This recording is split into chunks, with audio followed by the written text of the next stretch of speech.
Bonjour, j'espère que vous nous entendez bien. Bienvenue à cette cette carte blanche organisée dans le cadre de la semaine de la presse et des médias. On remercie d'ailleurs encore le Clémy pour cette opportunité de rencontre. Voilà, bienvenue. Donc, on va passer l'heure ensemble. Donc, nous, on est Amnesty International.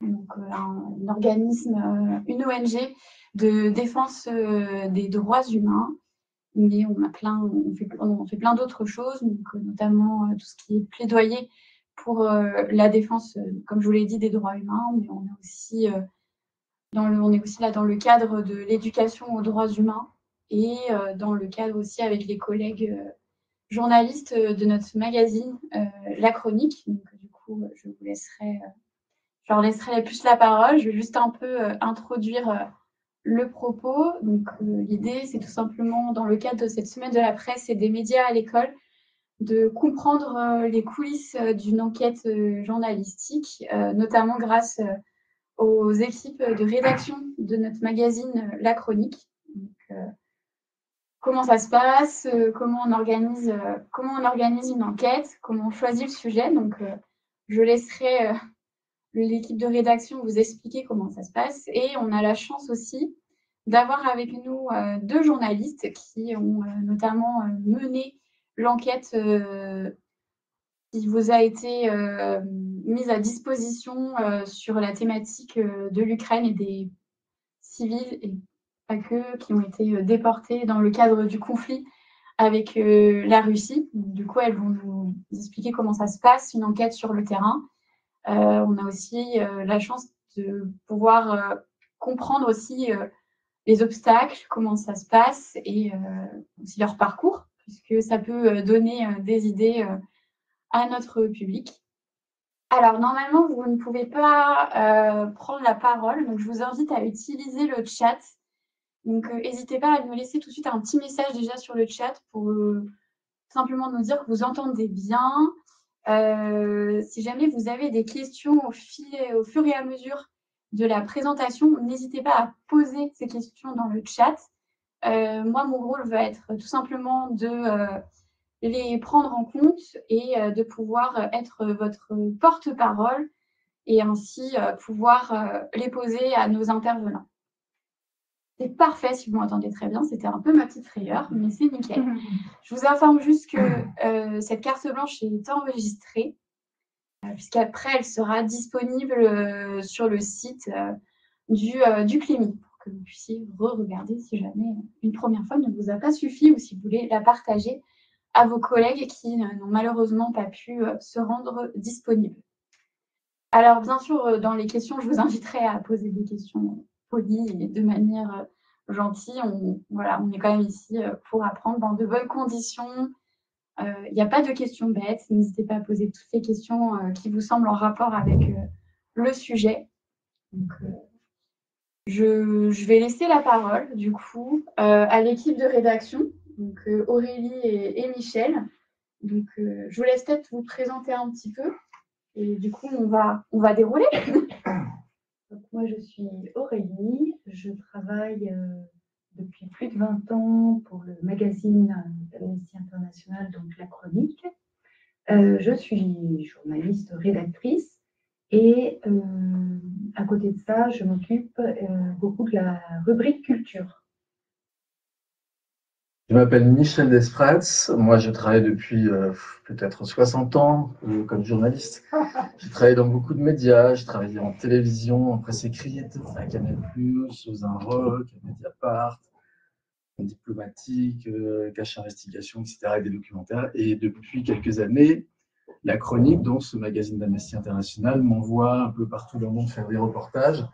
Et là, pendant quelques mois, je remplace la rédactrice en chef pour encore quelques mois. Et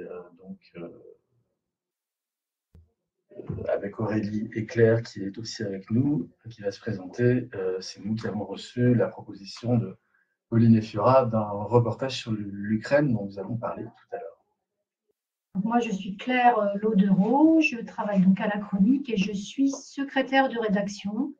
qui est un métier qui n'est pas vraiment connu, mais j'interviens en fait après l'écriture de l'article.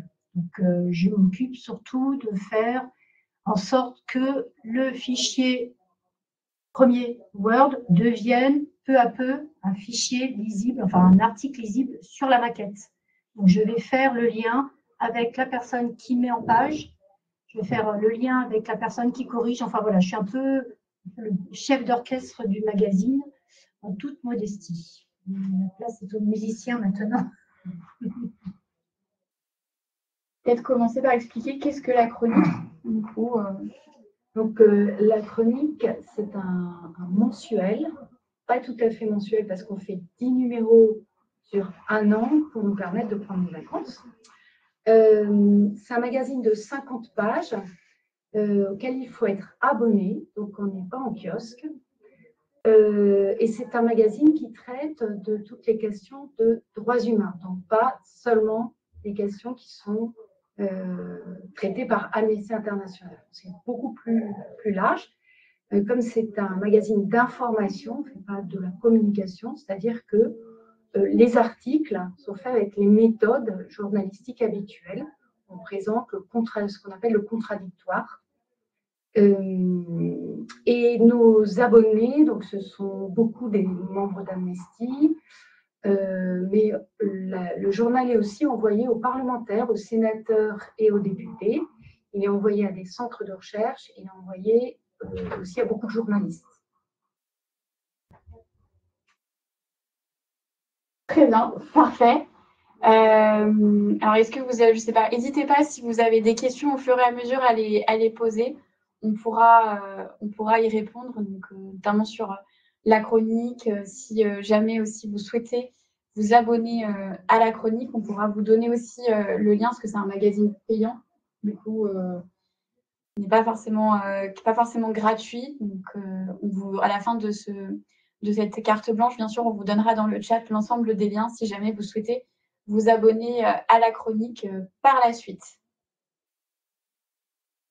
Je propose que du coup, on aille vers une des enquêtes dans lesquelles aura été axée dans le cadre de la semaine de la presse et des médias, donc sur l'Ukraine.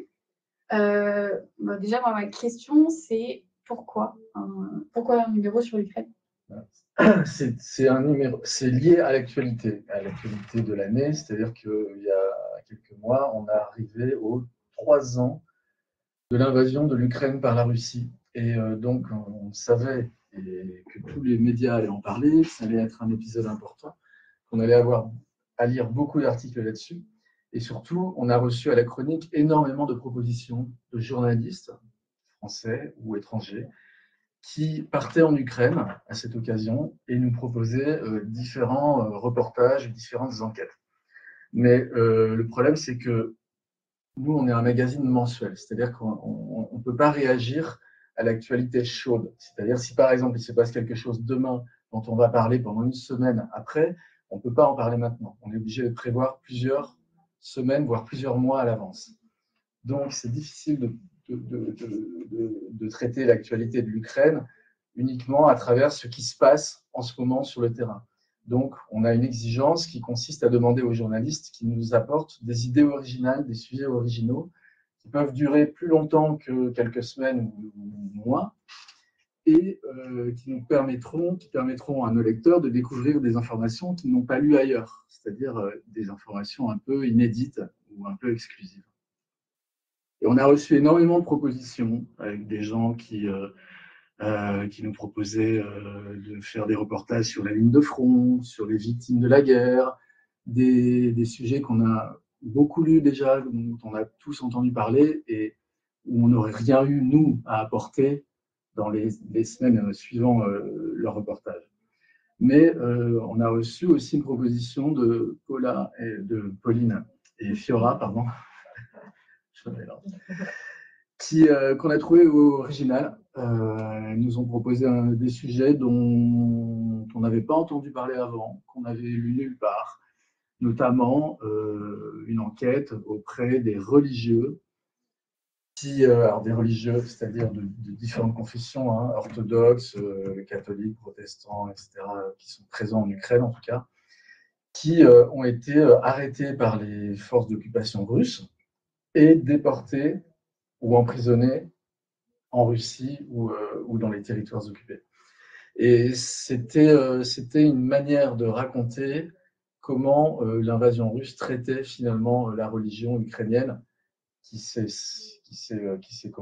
scindée en deux parties, parce qu'il y a une église orthodoxe ukrainienne avec une partie de cette église obéit au patriarche de Moscou et une autre partie obéit à un patriarche qui est ukrainien. Et comme les deux pays sont en état de guerre, effectivement, les autorités ukrainiennes ne sont pas amies avec les fidèles qui sont affiliés au patriarche de Moscou et vice-versa. Donc, c'était un éclairage original sur ce qui se passait en Ukraine envahie par la Russie à ce moment-là. Et on a élargi à d'autres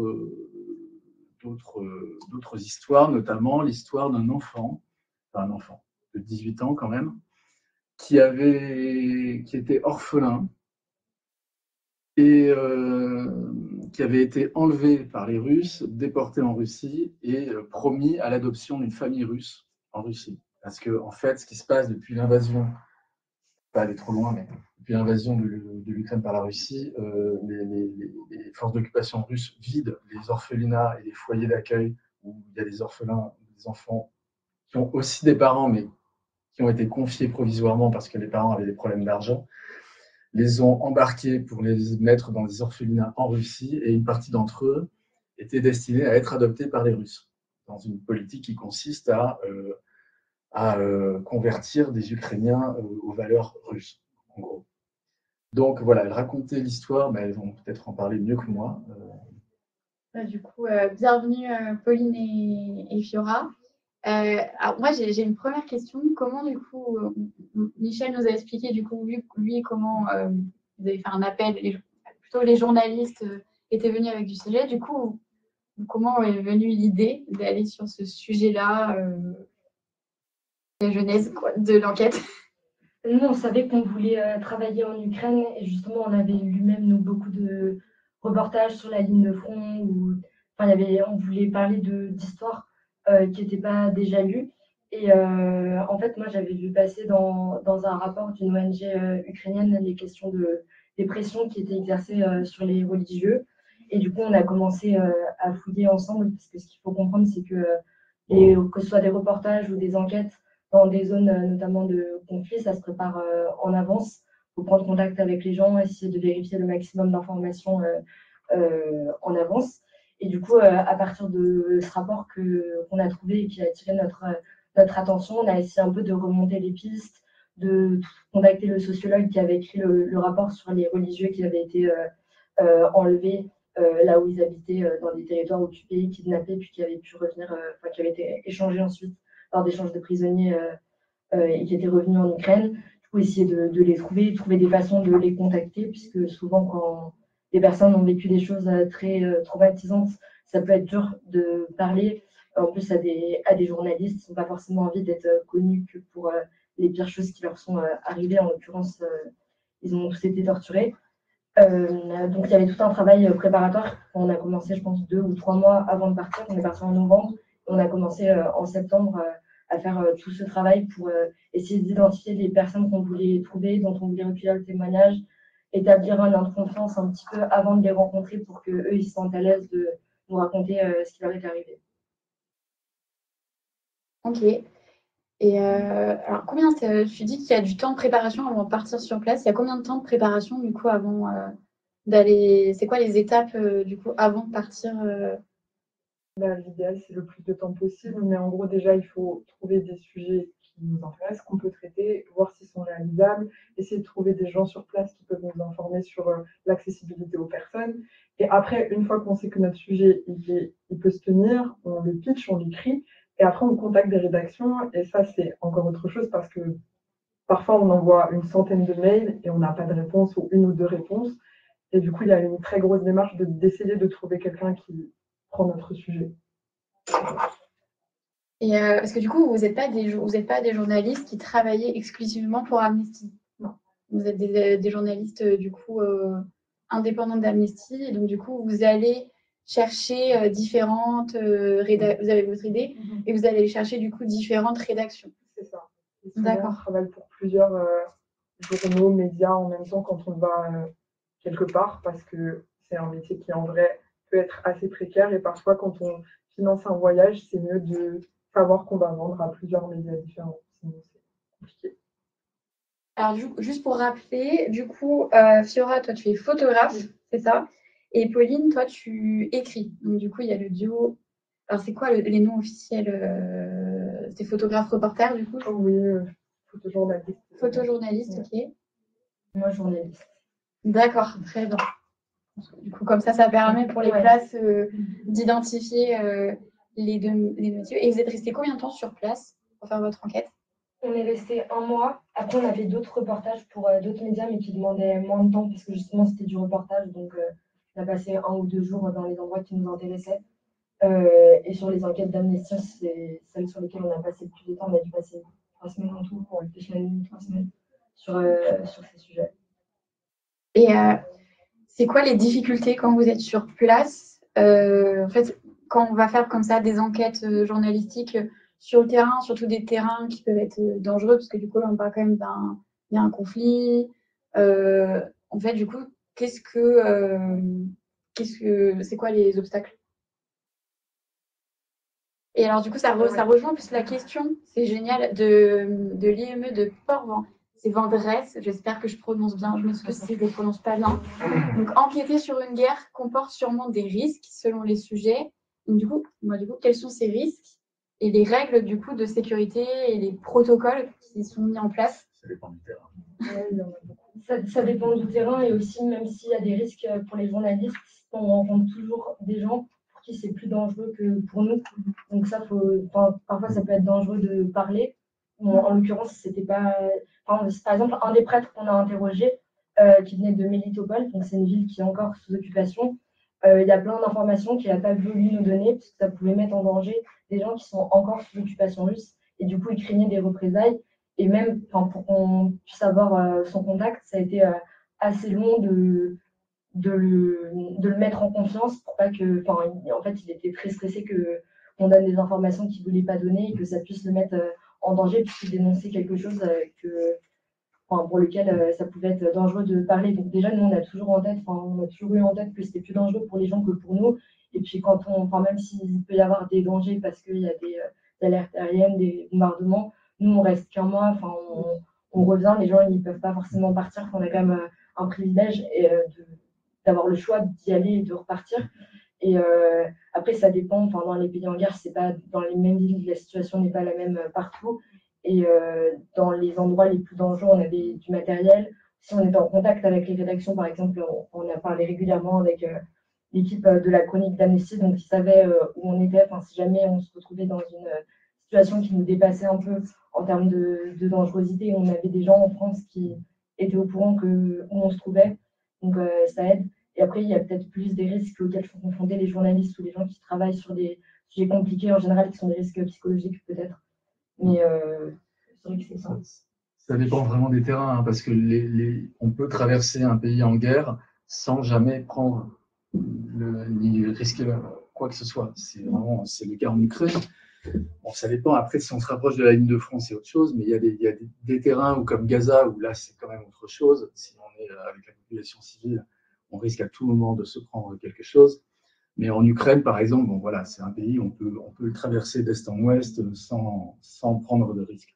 Mais effectivement, comme disait Pauline, le plus grand risque qu'on prend, c'est de risquer la vie des autres.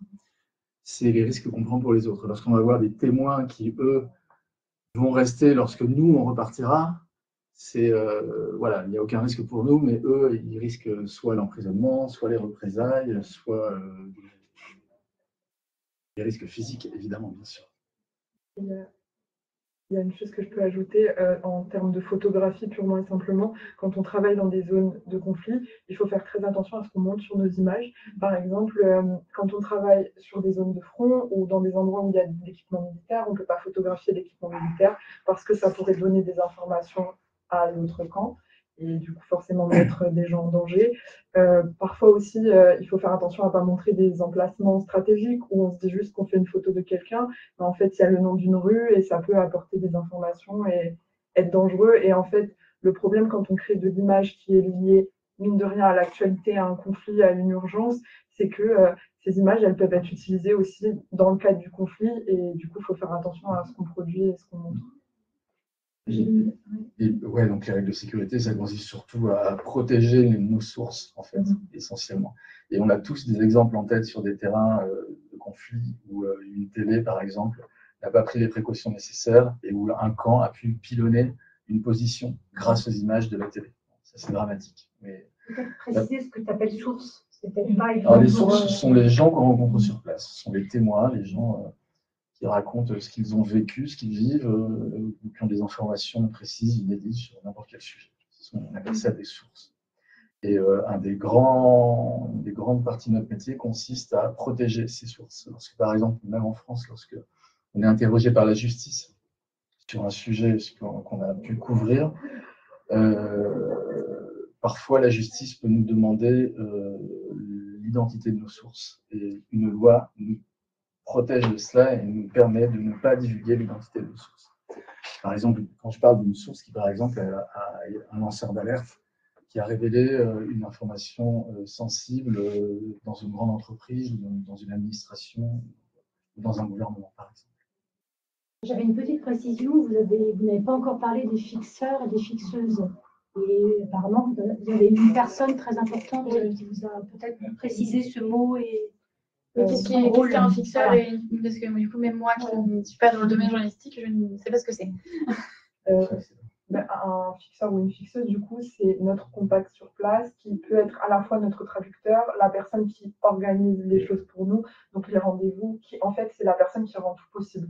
C'est une personne locale qui crée des accès et sans qui notre travail n'est pas possible. Et travailler avec quelqu'un en qui on a confiance, sur qui on peut compter et qui trouve les accès, en fait, c'est ce qui fait qu'un reportage ou une enquête est réussi parce que nous, en soit, on arrive dans un pays, même si on a la chance que Pauline parle le russe donc, et parle aussi l'ukrainien, c'était assez utile et vraiment hyper précieux pour pouvoir communiquer avec les gens. Mais il n'empêche qu'on n'est quand même pas local, c'est pas chez nous. Et si on ne travaille pas avec des personnes qui connaissent le terrain, le travail il sera pas bon. Et alors, du coup, il y a une question de l'IME de la Mauresque. Est-ce que les journalistes sont-ils bien perçus? Est-ce que vous êtes bien accueillis? Ça dépend.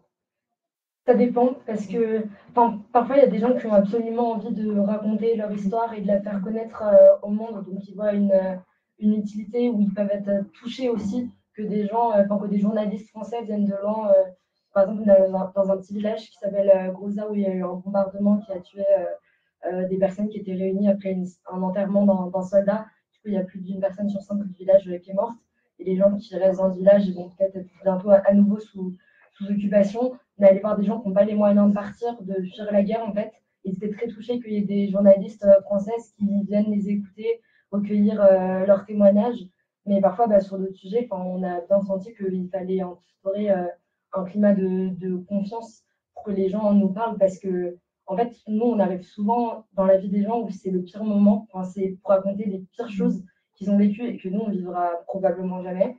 Et donc, c'est important de pouvoir prendre le temps d'instaurer cette confiance pour qu'ils se sentent libres de parler et qu'ils n'aient pas l'impression qu'on va instrumentaliser leurs paroles ou ne retenir, par exemple, que les éléments les plus terribles de leur histoire. Parce qu'en fait, c'est toujours complexe. La réalité que quand on passe 5 heures avec une personne, pour nous, après, c'est des choix difficiles au niveau de l'écriture, des images, etc. Mais pour les personnes qui parlent, ça peut être dur de nous avoir confié toute une histoire et de voir qu'on a retenu que 3 ou 4 lignes avec les éléments les plus dégueulasses en gros. Mais en Ukraine, elles ne pouvaient être que bien accueillies puisqu'elles travaillaient toutes les deux sur un sujet qui intéressait tous les Ukrainiens. Si par exemple elles avaient travaillé sur la corruption du gouvernement ukrainien, elles n'auraient pas reçu le même accueil. C'est évident. Ça dépend du sujet, du coup. Voilà. Moi, j'ai une petite question. Comme vous faisiez une enquête, comment vous avez procédé aux vérifications? Parce que c'est un élément très important du métier, c'est vérifier l'information. Déjà, pour le contradictoire, on a eu du mal, on ne l'a pas eu. on a essayé, par exemple, pour l'orphelin, du coup, le Bogdan, qui vit à Mariupol, qui a été déporté, qui est revenu en Ukraine le jour de ses 18 ans, sinon il risquait d'être enrôlé en fait dans l'armée russe. On a voulu faire un contradictoire, c'est-à-dire demander du coup aux personnes russes qui étaient responsables de l'organisation de cette déportation d'enfants ukrainiens sur le territoire russe de répondre par rapport aux faits qui avaient été établis par la collecte de témoignages. Ils nous ont pas répondu, donc ça arrive souvent en vrai en journalisme, mais on a relancé plusieurs fois par mail pour essayer d'avoir ces réponses. Et ensuite, sur les prêtres, on n'avait pas seulement des témoignages, mais du coup, on avait aussi des rapports d'ONG. Donc déjà, on avait plusieurs témoignages qui attestaient de la même chose, à savoir que dans les territoires occupés, les prêtres qui représentaient, les églises, qui représentaient un lieu souvent d'aide humanitaire, de soutien psychologique pour les gens qui pouvaient être perçus comme un endroit de résistance et de paroles pro-ukrainiennes étaient visés par l'armée russe en tant que religieux. On a eu plusieurs témoignages de ça. On avait lu du coup ce rapport avant. On a retrouvé le sociologue qui avait participé à l'élaboration de ce rapport. Enfin, en fait, on a croisé des sources, comme on dit, pour pas prendre un témoignage pour une réalité et faire une généralité. Pour essayer un peu d'objectiver et de mettre un contexte autour des témoignages. Ça s'appelle recouper l'information, croiser les sources, recouper l'information et le souci du contradictoire. Lorsque, par exemple, on met en cause un gouvernement ou une administration ou une grande entreprise, l'obligation consiste à envoyer systématiquement des questions à cette administration, à cette entreprise ou à ce gouvernement. Ça fait un peu le lien. Alors, je n'oublie pas la question du lycée Pierre Guéguin, hein, je reviendrai après tout de suite. Ça fait un peu le lien avec la question de la terminale du lycée Victor Hugo. Ça vous permet de vous assurer que l'information est fiable, même dans un pays de guerre, du coup, ou sinon il y a d'autres moyens. Ça reste compliqué. Enfin, le contexte de guerre fait que l'information est compliquée, puisque en fait, la guerre, c'est propice à la propagande. Il y a de la propagande forcément des deux côtés. Et il y a des informations qu'on ne pourra pas avoir juste pour des questions de sécurité avant très longtemps. Par exemple, sur l'enfant qui est revenu de Russie, on cherche absolument à savoir quelles avaient été les discussions entre les gouvernements ukrainiens, russes, cherche à savoir les intermédiaires, comment il était revenu, comment ça s'était passé à son retour. Sauf qu'en fait, il y a encore beaucoup d'enfants qui sont en Russie. Et du coup, si nous prenions le risque de nous donner ces informations, ça pouvait compromettre le retour d'autres enfants. Donc ça peut être parfois assez frustrant aussi. Mais on comprend maintenant que c'est le contexte de guerre qui fait qu'il y a plein d'informations qui nous semblent, nous, essentielles en tant que journalistes, mais qui sont plus importantes pour des raisons vitales, tout simplement, auxquelles on ne peut pas encore avoir accès, peut-être dans quelques années. Et je trouve que, entre guillemets, faire le métier de journaliste d'une façon un peu éthique, c'est accepter que certaines informations, on ne peut pas les avoir, justement. Et il y a un peu cette quête où, dans le métier, on court après l'information, mais en fait. Et qu'on ne peut pas les publier aussi. Oui, c'est ça. Donc, parfois, on les a, mais en fait, on doit les garder pour voilà. Il y a des informations dont on est sûr, mais on n'a pas la source. Par exemple, une source peut nous dire j'ai fait ça, ça s'est passé comme ça, mais ne veut pas apparaître, ne veut pas témoigner. Et si jamais on la trahit et qu'on diffuse l'information, la source peut se retourner contre nous pour dire je n'ai jamais dit ça ou nous attaquer en justice. Donc, souvent, dans certaines enquêtes, on ne publie que 10% de ce qu'on sait. Hein. Alors, je garde la seconde question pour la partie d'après, parce que du coup, on va faire une deuxième partie. On va plus s'intéresser à votre parcours. Et donc, du coup, aussi le fait que vous êtes plus en freelance. Donc, voilà. Du coup, ça va permettre de répondre à la question du lycée Pierre Guéguin, qui est comment vous choisissez l'angle d'attaque de votre article? Là, c'est surtout axé sur ce qui nous intéresse, je pense, ce qui nous anime et les sujets qui nous touchent un peu plus ou qu'on a l'impression qu'ils sont sous-représentés. Ça peut aussi être motivé par les accès. Si on sait qu'on connaît quelqu'un, on peut aller vers un sujet parce qu'on sait qu'on peut raconter cette histoire. Alors, c'est vrai qu'on ne l'a pas spécifié, mais vous avez un pseudo. Oui. Voilà. Alors, pourquoi? Du coup, ça fait partie des règles de sécurité Non, c'est pas une règle, c'est pas une obligation. Moi, personnellement, c'est un truc qui est venu assez naturellement à cause de circonstances de terrain. J'ai travaillé en Cisjordanie quand j'avais 19-20 ans et en fait, j'ai eu de gros interrogatoires et ça a été très compliqué. Et quand je suis rentrée, j'avais fait des interviews de personnes qui étaient considérées comme des opposants politiques et où ça pouvait avoir des conséquences si c'était rattaché à mon nom et m'empêcher l'accès à beaucoup de pays. Et du coup, quand j'ai publié ça, j'ai décidé de prendre un pseudo. Donc, au tout début quand j'ai commencé à vraiment travailler comme photojournaliste. Mais du coup, c'est différent pour chaque personne. Il y en a qui travaillent sous leur nom et Ça dépend aussi du sujet avec du pays, parce que parfois, il peut arriver qu'on aille dans un pays sous fausse identité, enfin, c'est-à-dire en tant que touriste et non en tant que journaliste, parce qu'il y a des pays où on ne laisse pas les journalistes travailler. Et dans ce cas, il est obligatoire de prendre un pseudo pour signer le papier ensuite, parce que sinon, on ne peut plus jamais retourner dans le pays.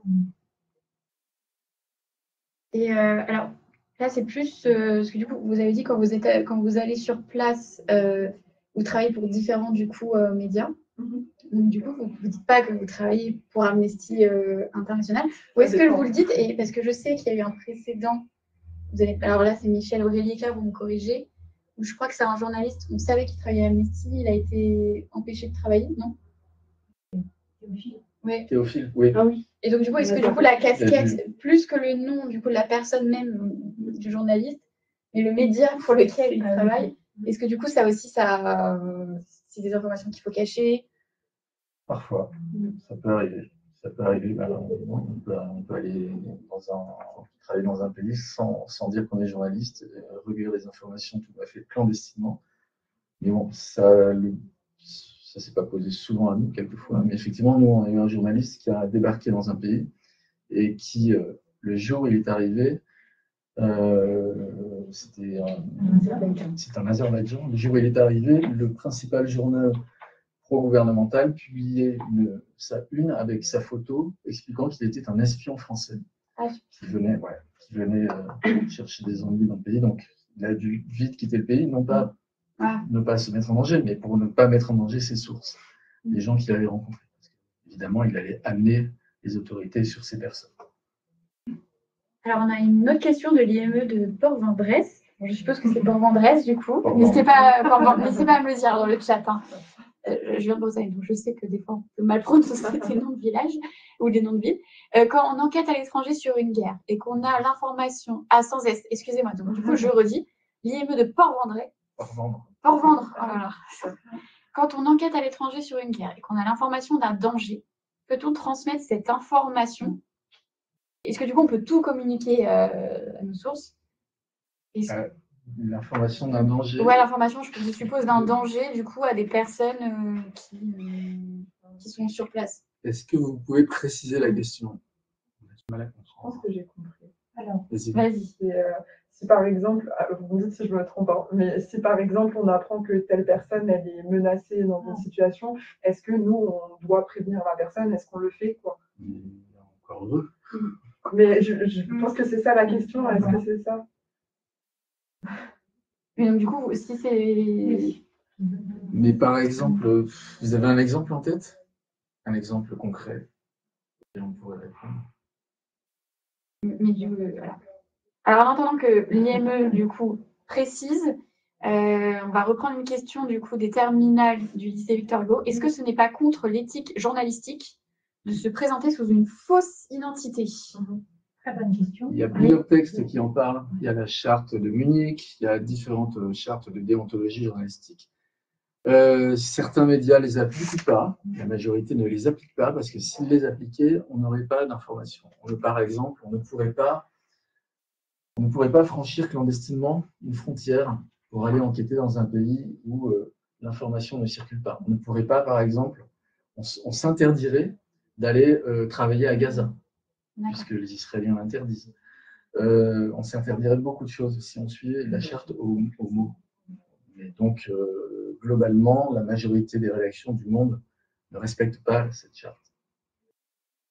Ce qui est peut-être important de dire, c'est que vous, par rapport aux sources, vous vous présentez, par rapport aux gens que vous rencontrez. Là, il n'y a pas de mensonge. On a dit qu'on travaillait pour Amnesty, on a même montré des exemplaires de la Gazette pour que les gens aient une idée de, concrètement, leur témoignage, à quoi ça pouvait ressembler dans un papier. On a dit non, en l'occurrence, c'est un gars qui n'a pas du tout eu besoin de cacher quoi que ce soit. Alors, du coup, on a la précision concernant la question de communication d'informations. Donc, ça serait plutôt des informations sensibles liées au déroulé de la guerre. Si Il y a une attaque qui est Ça, on l'a prévue. jamais à mon Là, avis. c'est une question plus que de déontologie, de morale et d'humanité. Si effectivement on apprend que un endroit va être bombardé ou qu'une personne risque sa vie, évidemment il n'est pas question d'être journaliste ou pas journaliste. La question ne se pose pas. On est humain ou on n'est pas humain. Alors, moi, j'avais peut-être une petite précision sur l'autre question des terminales. C'est quoi la charte de Munich? C'est une charte qui définit la déontologie du métier et qui a été rédigée dans les années 20 à Munich. D'accord. Qui est assez précise, qui est assez vertueuse. C'est un peu comme une déclaration des droits de l'homme. Mais voilà. Et du coup, j'ai une autre question du lycée Victor Hugo. Comment identifier les fausses informations qui sont, ce que vous avez dit, dans un pays en guerre, on a de la propagande, donc du coup, comment démêler le vrai du faux? Déjà, il y a différents types de sources. Parce que, par exemple, ce que va dire un gouvernement pendant une guerre, ça n'a pas la même valeur que ce que peut dire un chercheur qui travaille sur ce pays en guerre et qui est ukrainien. En l'occurrence, par exemple, sur l'enquête sur les prêtres, c'est cela qui nous a beaucoup aidé pour comprendre le contexte, pour comprendre. Et on lui a aussi posé des questions parce qu'il y avait des accusations de la Russie, toujours dans un cadre de propagande, mais contre les persécutions que subiraient en Ukraine, les prêtres qui seraient affiliés au patriarcat de Moscou. Enfin, on a essayé de vraiment comprendre un maximum le contexte avec cette source qu'on estimait très fiable, puisqu'en plus, il travaillait pour une ONG qui avait le prix Nobel de la paix en 2022 et qui était reconnue assez largement comme une source d'information fiable. En fait, il faut essayer de trouver des interlocuteurs ou interlocutrices qui peuvent donner du contexte et comprendre d'où les personnes parlent et pourquoi telle personne nous donne une information ou nous donne pas une information. Et en l'occurrence, c'est vrai que ce que disent les gouvernements pendant des guerres, il faut prendre un peu de recul pour on ne peut pas le publier tel quel, puisque encore une fois, on fait du journalisme et pas de la communication. Et du coup, on est obligé d'étayer. En fait, si un gouvernement dit quelque chose, nous, on va chercher les témoignages, les gens qui ont vécu la situation, peut-être des photos, enfin, recouper et trouver le maximum d'éléments qui permettent d'attester ou non d'une situation. Pardon. Non, mais simplement, en vrai, on cherche des preuves au maximum, des preuves palpables, comme tu disais, des photos, des documents, et on recoupe les informations, on multiplie les sources d'informations. La vocation essentielle du journaliste, c'est de remettre en question systématiquement les versions officielles et tous les discours de communication. C'est la base du métier. C'est que ça vienne d'une entreprise, d'un gouvernement, d'une institution internationale, peu importe, il faut toujours mettre en doute et aller vérifier avec ses propres yeux, ses propres oreilles sur le terrain auprès des gens qui possèdent l'information. Alors, du coup, je vais vous poser moi, une autre question. Plus là, vous, en tant que personne, est-ce que du coup, comment en fait, est-ce qu'il y a en tant que femme, en étant sur le terrain, est-ce que vous voyez plusieurs autres déjà femmes journalistes, femmes reporters sur le terrain? En fait, voilà, est-ce que ça change quelque chose par rapport à vos homologues masculins? C'est une très grosse question. Oui, c'est un peu une question philosophique, excusez-moi. Très pratique aussi. Très pratique, oui. Ça change énormément de choses d'être une femme sur le terrain. C'est pas neutre. Ça sera jamais neutre qui on est, ce qu'on représente, d'où on vient, notre genre. Il y a rien qui sera neutre quand on travaille sur le terrain. Je pense qu'une chose qui est importante à dire, c'est juste qu'il y a certains contextes où ça peut être un avantage. Par exemple, être une femme sur le terrain, ça donne accès aux familles, ça donne accès aux enfants. C'est pas que c'est impossible quand on est un homme, mais je pense qu'en tant que femme, en fait, c'est un défaut qui fait qu'on a l'air moins menaçante, qui fait qu'on nous accorde plus facilement confiance. Après, en vrai, c'est aussi compliqué. Ça implique plus de dangers, ça implique certains risques, ça implique aussi qu'on ne nous prenne pas nécessairement au sérieux. Ça peut être assez compliqué, mais en tout cas, c'est pas neutre. Et le fait de ne pas être pris au sérieux par certains hommes, ça peut aussi les amener à faire des confidences dont ils n'ont pas conscience. Oui, c'est vrai. Ça arrive aussi. Ça peut être un avantage, comme ça peut être très... parfois, quand on est une femme et qu'on travaille dans des zones de conflit sur des sujets qui sont très masculins, parce que la guerre très souvent, c'est masculin. Les soldats, c'est beaucoup d'hommes. Les fixeurs avec qui on travaille, c'est un pourcentage majeur d'hommes. Nous, on était très, très contente de travailler avec une fixeuse pour ces sujets-là. Mais forcément, du coup, quand on est la seule femme dans une zone qui est compliquée, ça amène à des situations qui sont difficiles. Et souvent, c'est une charge en plus. Ça peut être un avantage, mais souvent, c'est une charge en plus. Bah, c'est surtout une angoisse quand même. Oui. C'est sur les terrains de guerre où tous les abus sont possibles et où les hommes violent beaucoup. Ça peut faire très très peur. Du coup, ça fait un peu le lien. Là, c'est plus en règle générale, indépendamment du genre de la question de l'IME Lamoresse. Quels sont les risques les plus importants auxquels vous avez été confrontés en tant que journaliste d'investigation? Vous avez subi de la violence physique? Est-ce que la pression, tentative de désinformation? Moi, je suis pas journaliste depuis assez longtemps pour avoir eu beaucoup d'histoires. Peut-être que Michel t'a suivi que moi. La liste de tout ce que les journalistes connaissent, c'est-à-dire sur les terrains de conflit, le risque de d'être blessé, ça c'est clair. Ensuite, il y a pression politique, je lis des informations. Des informations, oui, parfois, mais aller travailler sur des grandes entreprises, des multinationales, qui ont employé des agences de renseignement pour contre-enquêter sur mon travail et me désinformer avec des faux témoins, etc. Heureusement, ça n'a pas marché.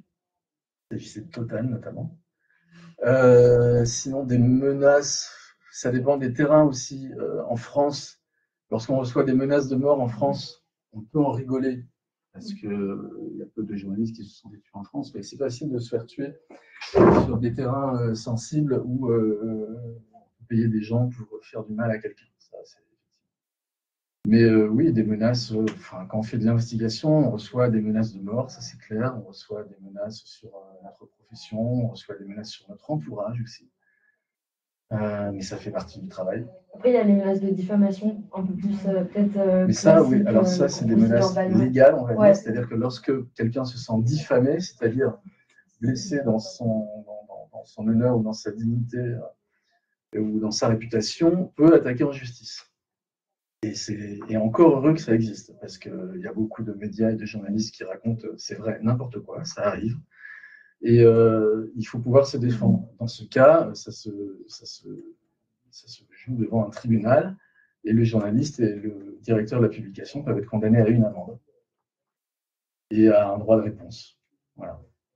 Et ça, c'est pas des menaces, c'est des menaces ordinaires, légitimes, normales. Enfin, c'est pas un souci pour l'exercice du métier. Au contraire.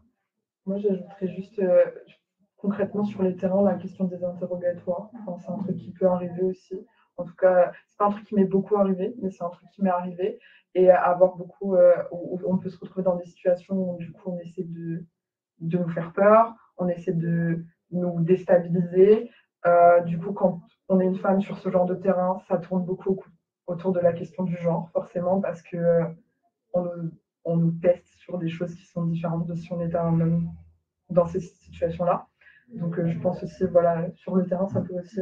Là, tu parles pour l'Ukraine, mais ça existe aussi en France. Par exemple, j'ai travaillé sur un sujet lié à l'armement, à la défense française. J'ai été interrogé par la DGSI. Il y a une très très forte pression qui s'exerce par les services de renseignement français, par le gouvernement français sur des journalistes d'investigation et des médias d'investigation. Ouais. Parce que quand tu dis interrogatoire, c'est... ça va être par exemple être contrôlé par des personnes de sécurité et où on t'emmène dans une salle et tu restes dans une salle pendant des heures et c'est pas des locaux comme de la police officielle. Tu sais pas quand tu vas en sortir, tu comprends pas toujours la langue et ça peut être très compliqué. Je n'ose pas trop détailler parce que je sais que ça va rester, être enregistré, la vidéo, mais ça peut être, en tout cas, nous mettre la pression. Moi, du coup, comme je suis photographe, j'ai du matériel, donc ça peut être des gens qui abîment le matériel aussi, et ça peut être compliqué.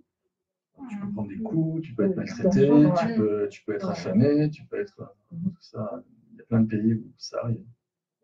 Donc, du coup, ce qui va à l'encontre du droit, du coup, d'aller chercher l'information. Ah oui, on va faire le lien. Alors, je n'oublie pas la question du lycée Victor Hugo, on la fera à la fin. Mais là, du coup, on va plutôt parler aussi de votre parcours. Du coup, je vais prendre la question du lycée de Pierre Guéguin. Donc, quelles sont vos formations? Vous êtes passé par quel parcours? Peut-être aussi, du coup, Michel et Claire, votre parcours académique et comment vous êtes arrivé là. Qui veut commencer? Allez, Aurélie. Moi, j'ai fait une préparation littéraire après le bac, un bac scientifique, donc c'était un peu paradoxal. Et puis ensuite, j'ai eu une formation universitaire et j'ai choisi un sujet qui n'était pas un sujet d'archives, justement, qui était un sujet qui m'obligeait à faire des interviews. Et enfin, j'ai fait 1 an d'école de journalisme à Bruxelles. Et ensuite, j'ai connu la dure vie de pigiste. C'est-à-dire que être pigiste, on n'est pas rattaché de façon salariée à une rédaction interne, c'est-à-dire qu'à chaque fois, on trouve des sujets et qu'on essaie d'aller vendre et présenter à des différentes rédactions. Donc, c'est un métier quand même qui peut être assez précaire. On est payé, on est payé à la longueur de l'article. Quelquefois, il y a un forfait. Payé à la tâche. C'est la journaliste indépendante payée à la tâche. Ok. Alors moi, je n'ai pas commencé par le journalisme, j'avais fait des études d'histoire et de sociologie, puis j'avais commencé à faire de la recherche en histoire et en sociologie. Et puis un jour, j'ai voulu changer de métier et je suis parti un peu à l'aventure dans les pays de l'Est pendant la Révolution roumaine notamment. Et puis un magazine m'avait repéré, m'a fait travailler pour lui, et puis j'ai commencé et puis j'ai jamais arrêté. Alors moi, Claire, j'étais documentaliste avant, j'avais fait autre chose après. Et j'ai découvert totalement par hasard le métier de secrétariat de rédaction. J'ai fait une formation d'1 an pour devenir, enfin un peu moins d'1 an. Et je suis arrivée dans la presse aussi un peu par hasard, par une offre d'emploi. Moi, après le bac, j'ai fait un peu Sciences Po. Ensuite, j'ai étudié l'arabe à l'INALCO. Et après, j'avais commencé des études d'histoire avant de faire un master de journalisme. Et je tiens à dire que je pense que pour notre génération, c'est plus compliqué d'être journaliste sans avoir fait d'école. Et j'ai l'impression que c'était peut-être moins vrai pour vous. Mais que maintenant, il y a différentes écoles de journalisme pour lesquelles il faut passer un concours. Et que c'est de plus en plus précaire, le journalisme. Que c'est un marché du travail qui est quand même assez compliqué. Même pour les personnes qui ont fait des écoles, je crois que c'est quand même une aide d'avoir fait une école de journalisme. C'est moins possible aujourd'hui de s'en passer. Parce que ça porte le réseau aussi, je pense. Ouais, c'est très important. Et c'est surtout qu'il y a peu de médias nationaux et donc très peu de place pour exercer le métier dans les meilleures conditions, en gros. Donc effectivement, il y a beaucoup de demandes et peu d'offres. Et moi, j'ai fait, après le bac, un bachelor en photographie et art contemporain. Après, j'ai fait une licence en arabe et histoire du monde arabe. Et après, j'ai fait une autre licence en relations internationales, spécialité Europe. Très bien. Des parcours quand même assez variés. Donc alors, du coup, ça fait lien. Pardon, ça veut dire aussi qu'on peut facilement, qu'on peut encore arriver au journalisme sans passer par des écoles de journalisme. Ça existe encore. Et heureusement. Mais du coup, ça fait aussi ton intervention, le lien avec la question du coup des terminales du lycée Victor Hugo. Du coup, vous n'êtes pas, alors à part Aurélie, Michel et Claire qui sont dans salariés d'Amnesty International, sur Apolline, vous n'êtes pas salarié d'Amnesty International, vous êtes pigiste. Moi, j'ai été embauchée depuis. Et il y a eu un petit ok. Par ici. On n'était pas au courant. Oui, parce que moi, c'est pas Bienvenue. Bon, du coup, au moment de la rédaction de l'article, vous étiez pigiste. Du coup, est-ce que Aurélie a déjà dit que c'était un petit peu précaire? Du coup, c'est le cas aussi pour vous? Ou comment vous, alors je reprends la question, arrivez à vivre correctement de votre métier? En vrai, par exemple, pour l'Ukraine, comme on vous a dit, on a commencé à préparer en septembre. Ensuite, quand on est revenu, il fallait écrire les papiers. Enfin, on a travaillé peut-être au final 4 mois, quoi. Même si on avait peut-être d'autres reportages ou d'autres enquêtes avant de partir. Et quand on était en Ukraine, on a travaillé 30 jours sur 30 15 heures au moins 15 heures par jour. Enfin, C'est pas on n'a pas rentable. compté. Faut Faut pas compter faut pas les heures, quoi. Mais parce que, une question très pratico-pratique. Quand vous décidez de partir, là pour l'Ukraine, du coup, quand il faut payer les billets d'avion, du coup, je pense que vous dormez dans des hôtels, pas tout le temps, mais auberge de jeunesse. Mais du coup, il faut payer l'auberge de jeunesse. Du coup, comment ça se passe pour ces frais-là? C'est vous qui sortez ça d'avance et après, du coup, c'est la pige, du coup, ce qui est vous versé pour l'article qui le rembourse. Donc, vous calculez ça dans vos frais. Ou si, par exemple, vous décidez que vous partez pour plusieurs médias, c'est les médias qui vous payent ça en avance. Comment ça se passe? Ça dépend des Ça rédactions. dépend, ouais. Il y a des rédactions déjà qui prennent pas en charge Aucun les frais, frais, ouais. donc ça c'est compliqué. C'est pas le cas de la chronique. Ouais. Merci. On travaille avec la chronique, Et ensuite, il y a des rédactions qui peuvent avancer les frais en avance. Et sinon, il y a pas mal de frais qu'on avance nous-mêmes. Et surtout, on est payé à la parution de l'article en général. Et du coup, parfois, ça peut être plusieurs mois après qu'on ait travaillé. Donc, en termes de finances, ça peut être un petit peu baroque. Ouais. Donc, ça reste quand même assez. Ça peut être précaire, du coup. En vrai, c'est un métier C'est un métier précaire. C'est C'est un métier précaire. Aujourd'hui, c'est un métier Ouais, précaire, peut-être clairement. même plus Clairement. photographe, non? Ouais, photographe, c'est compliqué. compliqué. Après, on est payé. En fait, ce qu'il y a, c'est que par rapport à d'autres métiers où on a un salaire, on est payé par petites sommes de plein d'endroits différents. Et bon, les médias, parfois, ils prennent leur temps selon la comptabilité des. Du coup, c'est compliqué. C'est pas un métier dans lequel on a une sécurité financière, c'est sûr. Mais c'est pour ça que, par exemple, toi, du coup, tu as été embauché depuis, toi, t'écris. Mais il y a parfois, quand on a des options d'avoir un contrat, eh ben, on les choisit parce qu'en vrai, ça apporte un confort d'esprit qui est fou. Mais c'est vrai que en même temps, ça permet de travailler sur ce qu'on veut. Et moi, du coup, je peux alterner de faire des projets personnels que je choisis et de faire des projets pour lesquels je suis rémunérée, que je choisis un peu moins, mais qui me plaisent quand même. Et c'est un équilibre, quoi. C'est un certain équilibre à trouver. Ouais, c'est ça. Alors, je ne sais pas du tout, la majorité des journalistes sont pigistes ou une majorité qui sont. Je ne vais pas dire. Non, Je pense qu'il y a plus de pigistes que Oui, à il y a certainement plus de pigistes que de titulaires, ça c'est clair. Parce que, comme on disait, il y a peu de médias, il n'y a pas énormément de médias en France, et les rédactions, c'est quelques dizaines de personnes, voire une centaine pour les plus grosses, quoi. Mais les places sont chères. Très bien. Alors, il nous reste environ 5 minutes parce que si vous avez 1 heure de cours, on va peut-être du coup vous terminer vers 55, comme ça vous pouvez après souffler après pour la prochaine heure de cours. Donc, si vous avez des dernières questions, c'est maintenant ou jamais. Déjà, merci pour les établissements qui ont posé des questions. Elles étaient très intéressantes. Il y avait des questions philosophiques en plus qui m'ont fait pas mal réfléchir. J'espère qu'on a répondu à beaucoup de vos interrogations, qu'on vous a dit. Du coup, vous savez à peu près maintenant comment se passe une enquête de terrain dans un pays, notamment qui est en guerre, comment ça se passe, les risques qu'il peut y avoir.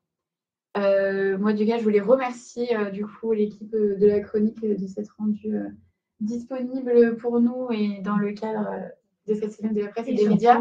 Et oui, et merci beaucoup Fiora et Pauline, c'est hyper cool d'avoir un retour du coup de comment ça se passe, les risques. Moi, personnellement, ce que j'ai compris, ce qui est le plus important, c'est de protéger vos sources pour faire en sorte qu'une fois qu'on part, ces personnes-là puissent pouvoir vivre correctement et sans danger. Donc, du coup, on a aussi l'idée que voilà, le métier de journaliste, c'est quand même un métier précaire, un métier qui n'est pas facile, qui comporte de nombreux risques, même en France. Ce n'est pas forcément uniquement dans les pays en guerre, même en France, qui est une démocratie, on peut avoir des petits soucis, même des gros, des petits, qui n'étaient pas du tout adaptés. Je vois qu'il y a Cacheux qui est en train d'écrire, donc on va attendre de voir si on a une dernière question. Donc, pareil, l'IME de la Mauresque. À Port-Vendre. Voilà, ouais. Les risques pris lors de votre métier, est-ce que ça fait partie de votre alors, est-ce que du coup on peut parler de vocation de journaliste?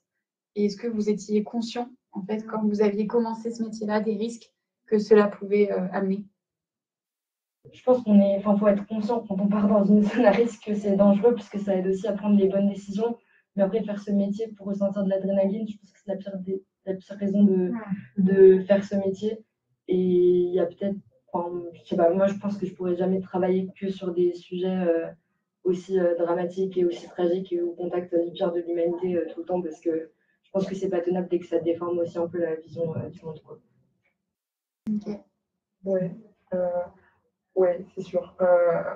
Moi, j'ai toujours un peu voulu faire ça. C'est un truc qui m'a attirée, mais j'avais très peur aussi, du coup, comme j'ai commencé assez jeune, d'aller sur le terrain et de me dire qu'en vrai, peut-être que j'en suis pas capable, peut-être que sur place, j'aurais pas les capacités à gérer. Et je pense que, bon, ça a été le cas et j'ai aimé suffisamment ce que je faisais pour que les risques soient pris en compte, mais ne prennent pas toute la place. Mais je pense que c'est un métier dans lequel il faut beaucoup s'écouter.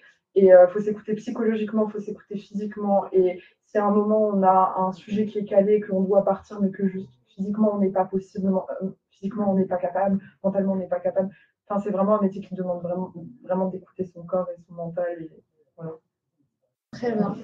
Et je pense qu'on peut terminer sur ça, sur ce très beau conseil, qui peut s'appliquer aussi à tous les autres métiers. Voilà. Merci Léa.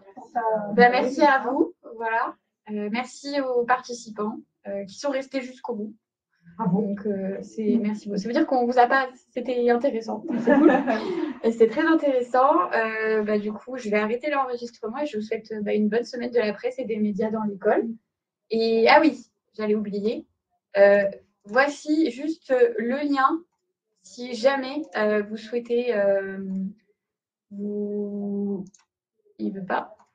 Ah bah oui, parce que j'ai fait copier et copier. Je vous mets le lien du coup vers le site de la chronique si jamais vous souhaitez inscrire votre classe pour être abonné à la chronique, pour recevoir la chronique et du coup peut-être redécouvrir aussi d'autres enquêtes de la part de l'équipe de rédaction de Fiora, de Pauline. Et à savoir que l'enquête que Fiora et Pauline ont écrite est disponible dans l'ensemble des ressources mises à disposition par le CLEMI. Tout simplement, vous tapez la chronique Amnesty. Vous avez 2 enquêtes, donc l'enquête sur le conflit en Ukraine et de Fiora et Pauline. Et vous avez une autre enquête aussi un peu plus ancienne, mais pas tant que ça, sur l'intelligence artificielle. Voilà, je vous souhaite... Le dernier lycée est en train. Voilà, un dernier lycée. On attend le lycée Pierre Guéguin. Et pour nous remercier. Donc, c'est super. Du coup, je vous dis au revoir et bon après-midi. Au revoir. Au revoir, merci.